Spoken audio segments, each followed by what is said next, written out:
ऊर्जा मुक्त नहीं करता। इस मामले में श्रीमती वीणा जी का लंबे समय से प्रतीक्षित कहानी संग्रह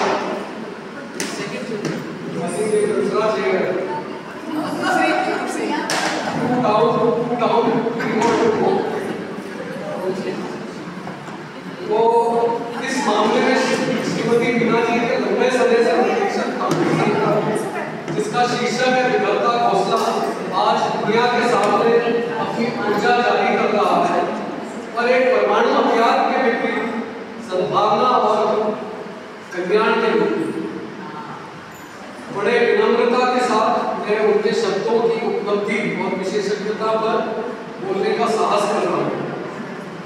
साहित्य जगत में और कोई नहीं है और पहली ही मरता सागर, नमस्ते थी, दस्तक फिल्में और शहीद की पत्नी एवं अन्य कहानियां जैसी कई किताबें लिखी हैं। इसके समय रेखा देखें एहसास होता है कि वे कितने विपुल हैं। उनका साहित्यिक सफर जीवन की तरह ही विविध है। उनकी हर कृति हर साहित्यिक रत्न है जो उनकी गहरी संवेदनशीलता, चंचल हास्य और मानवात्मा के विश्वास को दर्शाती है। उनकी विपुल प्रतिभा और रचनात्मक कौशल के अलावा हम उनकी कहानियों में समाहित गहन सत्यों और शांत चमत्कारों का भी जश्न मनाते हैं। उनकी साहित्यिक आवाज कोमल, दयालु है, फिर भी रोजमर्रा के जीवन से अर्जित ज्ञान से भरी हुई है। वह परतों वाली कथा कहने की महारथी है जो मानवीय कमजोरियों का चित्रण उसी तरह करती है जैसे केवल वह अपनी लेखन शैली में कर सकती है। उनकी पुस्तक का परिचय है कि उनकी सच्ची और गर्मजोशी भरी विनम्रता का प्रमाण है। वह ज्ञान के पूर्ण होने का दावा कभी नहीं करती, बल्कि पाठक को एक साथी और सीखने वाले के रूप में आगे आमंत्रित करती है। उनके सजीव वर्णन छोटे से घरेलू पल और बड़े से बड़े ब्रह्मांडीय प्रश्नों को जीवंत कर देते हैं। उनके पास महिलाओं को जो आमतौर पर उनकी कहानियों में केंद्रीय होती है, माताओं, बेटियों, पत्नियों, बहनों को उनकी शांत, अलक्षित दृढ़ता और उनकी आनंदमयी शरारतों से प्रस्तुत करने का अद्भुत उपहार है। वह उनकी मौन सहनशीलता, करुणा, जागरूकता और भाग्य को आकार देने की क्षमता को सूक्ष्मता और गहराई के साथ साझा करते हैं। उनकी कहानियों अंत है को पकड़ लेती है।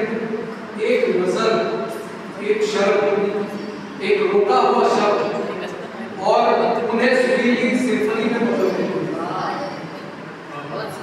मैं विशेष रूप से झटकों के बाद जीवन और अपनी आत्मा का पुनर्निर्माण करने वाले पात्रों के उनके चित्रण से प्रभावित हूँ।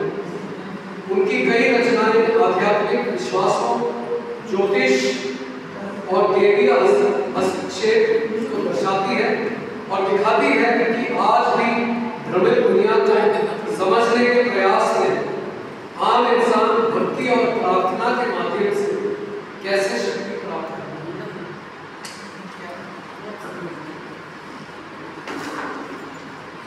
लेकिन कृपया यह न समझे कि केवल गंभीरता ही उसे परिभाषित करती है। उनके काम में कोमल हास्य और शब्दों का खेल चलता रहता है जो दर्द या तनाव के क्षणों में राहत देता है, भावनाओं को गर्माहट से संतुलित करता है और अपने पाठकों का मनोबल बढ़ाता है। मैं उनकी इस संग्रह की कुछ रचनाओं के बारे में बात करना चाहूँगा। घरवाली बाहरवाली शुरुआती रचना शांति नामक एक सद्गुणी और कल्पनाशील लड़की के इर्द गिर्द घूमती है जो एक आदर्श जीवन साथी का सपना देखती है।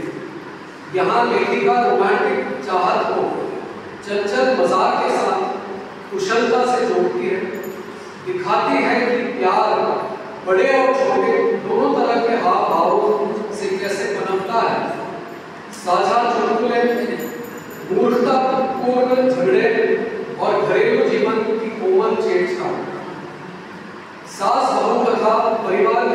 की पीढ़ीगत गतिशीलता और तनाव को अक्त और करुणा के साथ प्रस्तुत करती है। रसोई के कामों की धीमी गति, महिलाओं के बीच अनकहा तालमेल और परंपरा व परिवर्तन का सावधानी भरा नृत्य इस कोमल लेकिन मर्मस्पर्शी चित्र का केंद्र है। वृद्ध सास और परेशान बहू दोनों के लिए लेखिका का समानुभूति यह सुनिश्चित करती है कि किसी को भी रूढ़िबद्ध ना किया जाए। हर कोई प्यारा है, उसमें कमियां हैं, पर पूरी तरह से वास्तविक। एक तूफान के बाद पुनर्निर्माण करते पक्षियों का बिंब घोंसला में साहस और नवीनीकरण के लिए एक शक्तिशाली रूपक के रूप में खड़ा है, जो विवरण के लिए उनकी बारीक नजर को दिखाता है। फूलों के पंखुड़ियां से बिखरे हुए मोती, पक्षियों की शांत कर्मठता सरल घटनाओं को जीवन के सबक में बदल देती है। स्मरण और पुरानी यादें जाड़े की खुशबू में व्याप्त है, क्योंकि कथावाचक परिवार की गर्माहट, साझा भोजन और सहज दयालुता के कार्यों को याद करता है। एक उस्ताद के स्पर्श से वह सर्दियों की खुशबू, कंबलों के लिए खींचताना और आग पर बने पारंपरिक भोजन के स्वाद को जगाती है। गर्माहट के रोजमर्रा के कार्यों को मानव हृदय के उत्सव में बदल देती है। भीड़ में अकेला भारत की दोषपूर्ण शिक्षा प्रणाली से हास्यपूर्ण संवाद और बहस के माध्यम से निपटती है, जो माता पिता और बच्चों दोनों के दैनिक संघर्षों और चिंताओं पर प्रकाश डालती है। वह रटने वाली पढ़ाई के खिलाफ आवाज उठाती है, समग्र विकास का आह्वान करती है, जो प्रत्येक बच्चे की अद्वितीय आह्वान और प्रतिभा का सम्मान करे। एक अंतर्मुखी महिला के अपनी आवाज खोजने के संघर्ष के माध्यम से मानसिक स्वास्थ्य के मुद्दों को संबोधित किया है।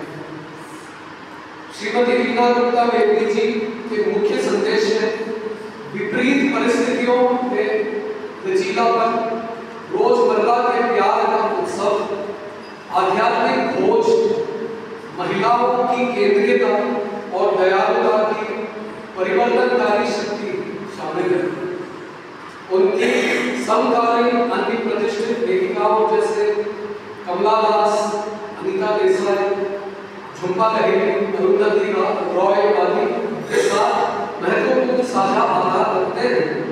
हालांकि दृष्टिकोण और जोर में स्पष्ट अंतर मौजूद है।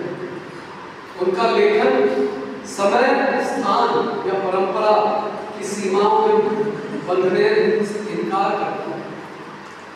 अंत में मुझे यह विडंबना लगती है कि उन जैसी प्रतिभाशाली लेखिका को हिंदी की पहुंच की सीमाओं के कारण एक सीमित दर्शक वर्ग मिले।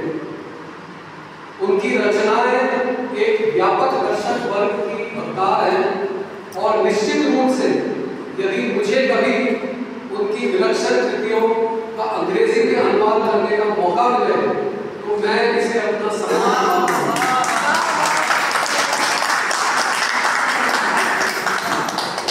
मैं उन्हें उस सफलता के लिए शुभकामनाएं देता हूँ जिसकी वह पूरी तरह से हकदार है। धन्यवाद। जय हिंद।